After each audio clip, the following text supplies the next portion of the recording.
আমার চ্যানেলের প্রথম ভিডিওতে আপনাদের স্বাগত। চ্যানেলটিকে লাইক, ফলো অ্যান্ড সাবস্ক্রাইব করতে ভুলবেন না। ফেসবুক, ইনস্টাগ্রাম আর ইউটিউবে আপনাদের একটি লাইক বা সাবস্ক্রাইব আমাকে অনেকটা সাপোর্ট করবে। পুরো ভিডিওটা দেখুন, স্কিপ না করে। নিশ্চয়ই আপনাদের ভালো লাগবে। কে কোথা থেকে দেখছেন অবশ্যই জানাবেন। পরের প্রত্যেকটি ভিডিও থেকে আমি 3টি বেস্ট কমেন্ট মেনশন করব। ঘরের কাজ করতে করতে মনে হলো যে কিছু ক্র্যাফট তৈরি করা যায়, যেটা আমি কারো কন্টেন্ট ক্রিয়েশনে দেখতে পাইনি। প্রথমে নিউজ পেপারটিকে 3 ইঞ্চি মাপ করে কেটে নিয়ে পেন্সিল বা তুলির সরু দিক দিয়ে স্টিক তৈরি করে নিয়েছি। আমি তো 3 ইঞ্চি মাপ করে নিয়েছি, আপনারা যদি চান সেটিকে বাড়িয়েও নিতে পারেন। আমি হাতের সাহায্যে ছোট থেকে বড় সার্কেল বানিয়েছি। বড় সার্কেলগুলোকে সেম প্রসেসে তৈরি করেছি। বিস্তারিত জানতে হলে কমেন্ট করতে পারেন। সার্কেলগুলোকে আমি সম্পূর্ণ রেডি করে নিয়ে সিরিয়ালি ছোট থেকে বড় বা ভাইস ভার্সা করে গ্লু দিয়ে সেট করেছি। বেস তৈরি করার পর আমি অন্য ব্ল্যাঙ্ক পেপারে পদ্ম ফুলের পাপড়ি আকারে 1 ইঞ্চি মাপ করে 14টি পাপড়ি কেটেছি। আপনাদের যদি কোনো কনফিউশন থাকে তাহলে আমাকে কমেন্ট বক্সে জানাতে পারেন। এরপর পাপড়িগুলোকে সাজানোর জন্য আমি বেস তৈরি করে নিয়েছি। আপনারা চাইলে বেসটি তৈরিও করতে পারেন, আবার নাও পারেন। আমার মতে এটি দিলে তাতে একটা 3D এফেক্ট আসে। বেসের সার্কেলের মতো আরও কিছু সার্কেল আমি বানিয়েছি 1/2 থেকে 2 ইঞ্চি সাইজ। আমি আবারও 3 ধরনের সার্কেল তৈরি করেছি। প্রথমটি হাতের সাহায্যে গোল করে তাতে হালকা প্রেস দিয়ে বাটির আকার করে নিয়েছি। এরপর গোলাকার ছোট রঙের শিশির মাধ্যমে আমি অন্য সার্কেলটি করে হাতের সাহায্যে ভেতর হালকা প্রেস দিয়ে নিচের দিকে নামিয়ে নিয়েছি, যাতে সার্কেলের মাঝের হোলটি বোঝা যায়।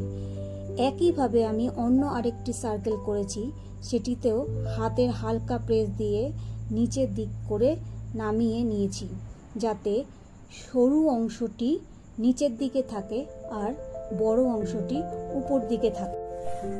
এরপর আমি সবকটি পিসকে গ্লুয়ের সাহায্যে আটকে নিয়েছি। এর পরবর্তী কাজ ছিল একটি পাত্রে 3 ভাগ জল আর 1 ভাগ গ্লু ভালো করে মিশিয়ে নিয়ে টিস্যু পেপার দিয়ে ওই যে বেসটি তৈরি করা হয়েছে তার মধ্যে লাগিয়ে দেওয়া, যাতে একটা স্মুথ টেক্সচার আসে। আমি তো ব্রাউন কালার ইউজ করেছি মাটির টেক্সচার দেওয়ার জন্য। আপনারা যদি চান অন্য কালারও ইউজ করতে পারেন। নিচের যে বেসটা তৈরি করা হয়েছে তাতে আমি গ্রে কালার ইউজ করেছি, আপনারা যে কোনো কালার ইউজ করতে পারেন। দেন আমি পদ্ম ফুলের পাপড়ি পিঙ্ক কালার করেছি। সেম প্রসেসে আমি আবারও কিছু সার্কেল বানিয়েছি। সেই সার্কেলগুলোকে দিয়ে আমি শঙ্খের শেপ দিয়েছি, কিন্তু সব থেকে শক্ত কাজ ছিল বাইরের দিকে শেলটা তৈরি করা। শেল তৈরি করতে ব্যবহার করেছি পাতলা ধরনের কার্ডবোর্ড, আর সেটাকে আটকাতে হয়েছে সরু করে কাটা পেপার আর ওই গ্লুর সাহায্যে। এর মধ্যেও আমি টিস্যু পেপার ইউজ করেছি। ওই পাতাগুলোকে আমি একটা কাঠির সাহায্যে ভারী গ্লু দিয়ে আটকে নিয়ে তারপর পাতার কালার করে দেন পদ্ম ফুলের যে বেসটা তৈরি করা হয়েছে তার উপর ঘরটাকে সেট করলাম। তারপর আম্রপল্লবটাকেও ঘটের উপর সেট করে ঘটের পুতুল তৈরি করার জন্য নিউজ পেপার কেটে এবং তাতে লাল রং দিয়েছি। আপনারা চাইলে কার্ডবোর্ডও ইউজ করতে পারেন। এবার সব রেডি। এবার অ্যাসেম্বল করার পালা।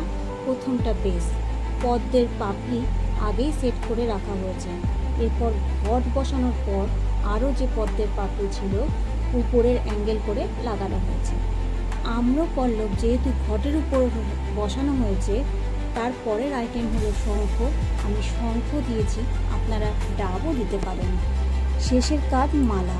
আমি মালা কাইট পেপার দিয়ে তৈরি করে দিয়েছি, আপনারা চাইলে নিউজ পেপার দিয়েও করে কালার করতে পারেন। এরপরও আমি আরেকটা কাজ করেছি, ঘটের মধ্যে আলপনা দিয়েছি। যদি আপনারা চান তাহলে কিছু হালকা আলপনাও দিতে পারেন, দেখতে ভালো লাগবে। এই হয়ে গেল আমার দেবী ঘট রেডি। কেমন লাগলো সেটা কমেন্ট বক্সে জানাতে একদমই ভুলবেন না। লাইক, ফলো আর সাবস্ক্রাইব করতে একদম ভুলবেনই না। শেয়ার করে দেবেন যাতে সকলের সাপোর্টটা একটু পায়। আজ আসি, দেখা হচ্ছে আবার নেক্সট ভিডিওতে।